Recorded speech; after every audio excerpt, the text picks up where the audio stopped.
Brought to you by our exclusive fabric partners. Be sure to look for their newest lines of fabric. Welcome to Quiltmaker's Block Network. I'm Paula Stoddard with Quiltmaker Magazine, and today I'm going to share with you Metro Mod, block number 896. This is a block I designed for Quiltmaker's 100 Blocks Volume 9. First I'll show you how to make the block, and then I'll show you how versatile this block can be. Depending on your fabric choices and your color placement, there's all kinds of fun possibilities for quilt designs from this block. For this block, you will need 4 different fabrics.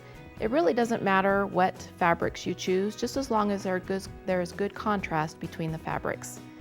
Everything you need to make this block can be seen on the right of your screen. If you'd like to write these down, please pause your video now.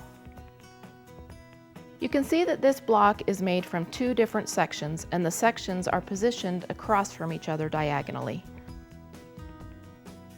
So to make each of these sections, you'll first need to make some units. So you'll start with Unit 1 with a purple rectangle and 2 green squares, and you'll use the stitch and flip technique to make this unit. You'll need to make 4 Unit 1s. You'll also use stitch and flip to make Unit 2. You'll use a green rectangle and a purple square. You'll need to also make 4 Unit 2s. To make Unit 3, you'll use a purple rectangle and 2 cream squares. You'll also need to make 4 Unit 3s. And then to make Unit 4, you use a cream rectangle and a purple square and use the stitch and flip method as well, and you'll need to make 4 Unit 4s.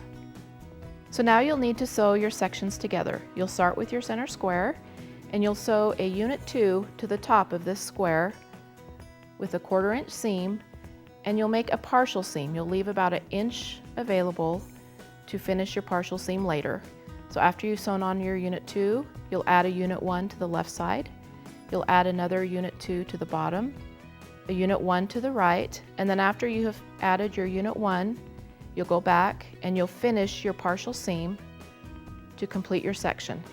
This is section 1, and you'll need to make 2 of these. You'll do the same thing to make your section 2. You will add a Unit 4 to the top of your center square with the partial seam. Then you'll add a Unit 3 to the left, a Unit 4 to the bottom, a Unit 3 to the right, and then you'll finish your partial seam to complete your section 2. You'll make 2 section 2s. And here we have our completed sections. You have 2 section 1s and 2 section 2s.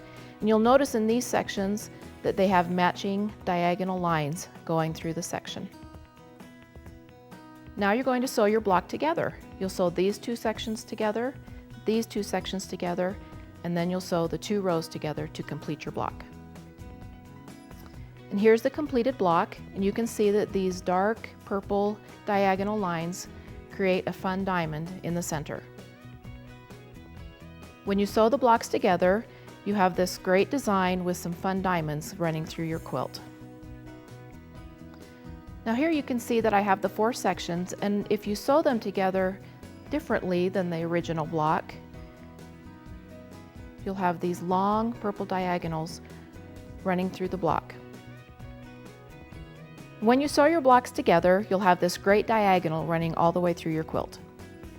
And here again, if we use this same block and we rotate the blocks differently, you get this great large diagonal and diamonds running through your quilt.